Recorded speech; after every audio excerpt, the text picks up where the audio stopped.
अस्सलाम वालेकुम बरादरान ग्रामी।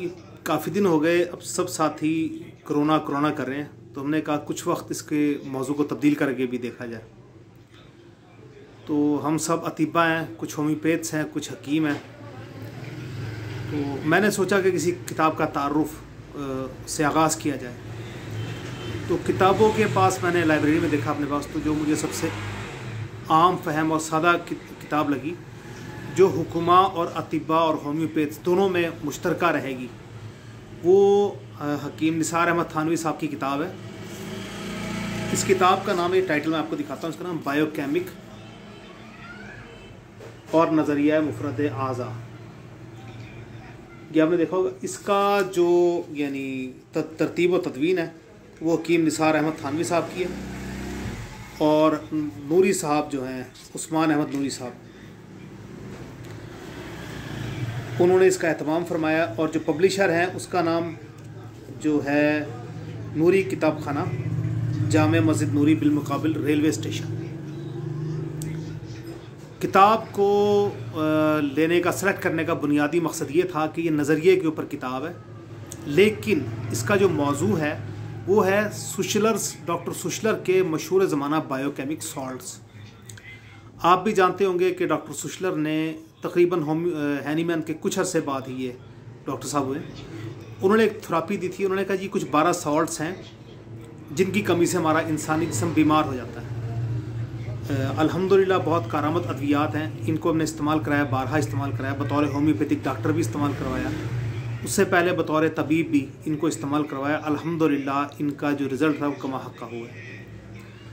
किताब का तारुफ करवाने का मकसद ये है कि बहुत ही आम फहम ज़बान में है। आम हुक्मा के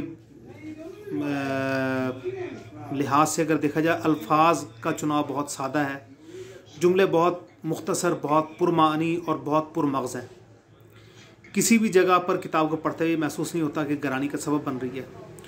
और जो सबसे अहम बात है, नज़रिए को समझाने की इन्होंने पूरी कोशिश की। यानी हकीम साबिर मुल्तानी साहब का जो तरीक़ा इलाज है उसको समझाने का इन्होंने बहुत अच्छी कोशिश की। बायोकेमिक अद्वियात के मिजाज की तत्बीक देने में हमारा इनके साथ इख्तलाफ है, और वो रहेगा।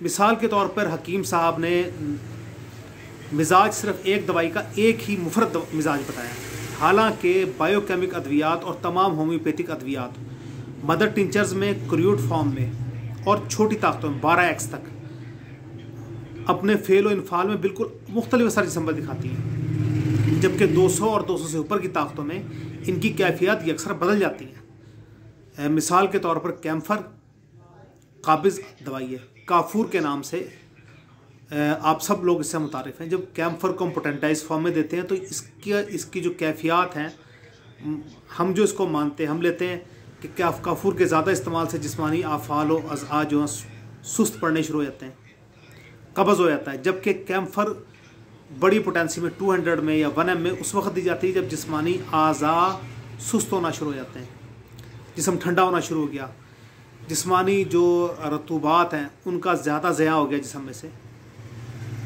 तो आपने ख़ुद मुलाहज़ा कर लिया होगा कि छोटी ताकतों में और बड़ी ताकतों में इनके अफ़आल में कितना फ़र्क है। जबकि हकीम निसार अहमद थानवी साहब ने सिर्फ एक ही मिजाज कायम किया। या तो इसका बुनियादी मकसद ये होगा कि सुशलर्स सॉल्ट के बारे में तस्वर किया जाता है कि 12x तक इस्तेमाल की जाने वाली अद्वियात हैं। हालांकि अगर हम देखें, बायोकेमिक जो डॉक्टर्स हैं वो इसको 1 mcm और उससे आगे तक भी इस्तेमाल करवाते हैं। तो इख्तलाफ बयान करना ज़रूरी था, लेकिन ये बहुत ही उम्दा और शानदार किताब है। ये वो किताब है जिसके लिए आप इसको ख़रीदें लाजमी और अपनी लाइब्रेरी का हिस्सा बनाइए, मज़ीद बनाइए कि इसको पढ़िए, लोगों को तोहफे में दीजिए। और इसके अंदर जो दरज मुजर्रबात हैं इंतहाई मुजर्रब हैं और बहुत ही अच्छे तरीके से बयान किए गए हैं। इस्तेमाल किए जा सकते हैं, इस्तेमाल करवाए जा सकते हैं और इस्तेमाल करवाने भी चाहिए। अब आते हैं इस किताब की तरफ। किताब का जब आगाज़ करते हैं, दिबाचा लिखते हैं। हमारे नज़रियाती साथियों की तरह उन्होंने नज़रिए ही से किताब का आगाज़ किया है, नज़रिए का मुख्तसर तारुफ बयान करवाया है। अल्फाज का इंतखाब मैं फिर अर्ज़ करूँगा बहुत ही शानदार है। उसके बाद मुख्तसर पैथोलॉजी और एनाटॉमी बयान करने के बाद, मुख्तलिफ फिजियोलॉजी बयान करने के बाद ये नज़रिए को समझाने की तरफ आते हैं। नज़रिए को समझाने के लिए इन्होंने हकीम साबर मुल्तानी साहब से भी कोट किया है और हकीम बोली सीना से भी कोट करते हैं। आप फरमाते हैं हकीम निसार अहमद थानवी साहब, वो कहते हैं कि उज़ुफ़ के फ़ेल में तेज़ी हो तो उसे तहरीक का नाम दिया गया है, उज़ुफ़ के फ़ेल में सुस्ती हो तो उसे तस्कीन कहेंगे, और उज़ुफ़ के फ़ेल में ज़ौफ़ हो तो इसे तहलील कहेंगे।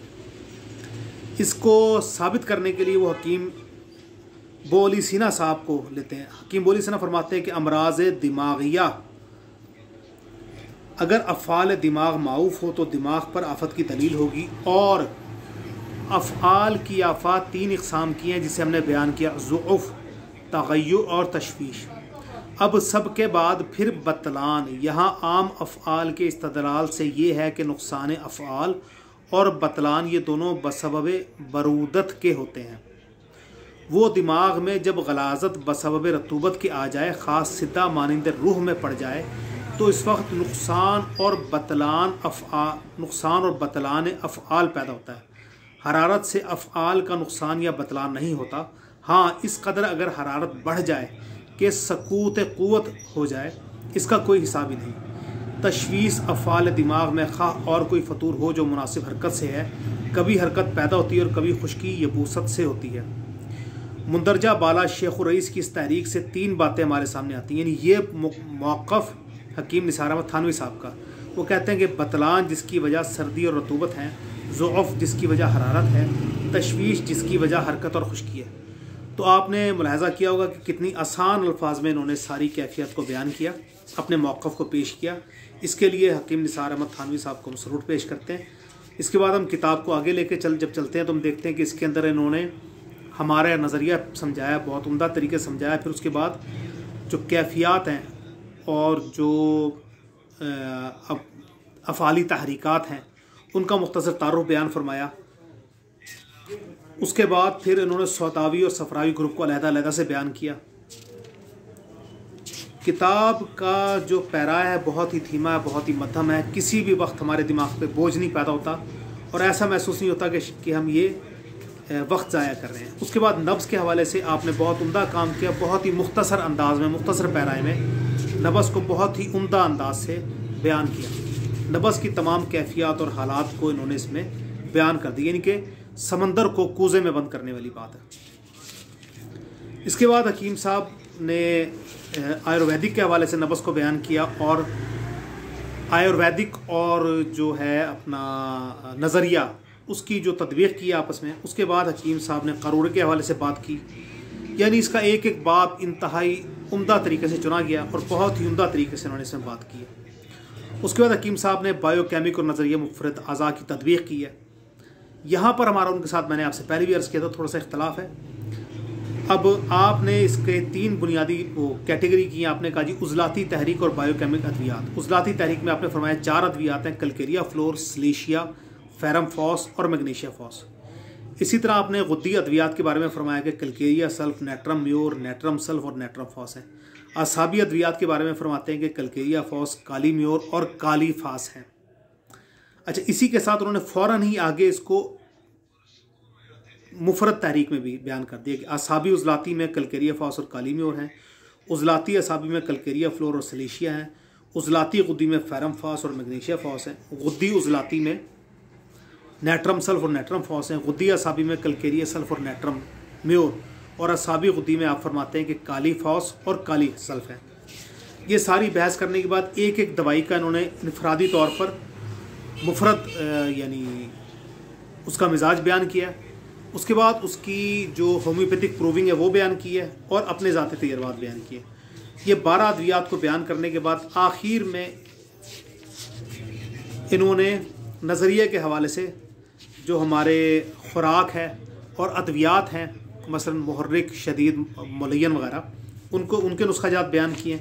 और उसके साथ जो एक ख़ास काम किया वो ये किया कि कहवा जात को अलग अलग नब्ज़ और तहरीक के साथ बयान किया और उनके मुख्तसर अफ़आल भी बयान कर दिए, जो कि एक बहुत ही खुशाइंद और बहुत ही शानदार काम है। वरना अमूमी तौर पर ख़ुराक के साथ ही या डाइट चार्ट के साथ ही इसको बयान कर दिया जाता है, लेकिन कहवों का इनफरादी मिजाज नहीं बताया जाता, उनके अफ़आल ही बताएँ। उसके बाद निसार अहमद थानवी साहब ने मुख्तलिफ़ अमराज का जो है तारुफ नज़रिए के हिसाब से और बायोकेमिक अद्वियात उसमें किस तरह इस्तेमाल करवाई जाएंगी। लेकिन आपने एक इनफरादी काम जो इसके अलावा काम किया वो ये किया कि उसके अंदर जो जो यूनानी अद्वियात इस्तेमाल हो सकती हैं वो भी बयान कर दी। इसके लिए ये बहुत लायक तहसीन काम है। इसके लिए हम निसार अहमद थानवी साहब के बहुत शुक्रगुजार हैं और हम उनको सलूट पेश करते हैं कि ये बहुत ही उम्दा काम है। अब आजकल खुश्क खांसी के हवाले से, जिस तरह आजकल बहुत ज़्यादा खुश्क खांसी है, तो आपने फरमाया कि साल याबिस यानी उजलाती असाबी, पुरानी खांसी जिसमें अक्सर दौरे पड़ें, सांस मुश्किल से आता हो, इसके लिए आप फरमाते हैं मैग्नीशिया फॉस 6x और नेट्रम फॉस 6x, और ये बारहा की आजमाई दवाई है और बहुत ही उम्दा असर करती है। इसी तरह फरमाते हैं कि उजलाती गुद्दी खांसी, इसमें तकलीफ़ बहुत होती है, बलगम मुश्किल से खारिज आता है, और क्योंकि उजलाती गुद्दी तहरीक है तो खून भी आता है। इसके लिए आप बयान फरमाते हैं नेट्रम फॉस और काली फॉस, और ये भी बहुत उम्दा नुस्खा है, बहुत शानदार नुस्खा और बारहा इस्तेमाल करवाया गया। तो अल्लाह ताला इसी तरह इन्होंने एक एक मर्ज़ को लेकर उसको बायोकेमिक और नज़रिए के हवाले से तदवीक़ देकर उसकी मुख्तसर अलामात बयान करके अपने मुजर्रबात बयान किए। हमने इन मुजर्रबात को इस्तेमाल किया, बहुत ही उम्दा पाया। अल्लाह ताला हकीम निसार अहमद थानवी साहब के इल्म व फ़न में मज़ीद तरक्की अता फ़रमाए। अल्लाह ताला आपको मज़ीद तवील लंबी उम्र अता फ़रमाए। इंशाअल्लाह अगला जो हम क्लिप है किसी और मज़ीद किताब के साथ आप आएंगे। आपसे दरख्वास्त है कि चैनल को सब्सक्राइब भी कर दें और लाइक और शेयर भी कीजिए। अस्सलामु अलैकुम व रहमतुल्लाहि व बरकातहू।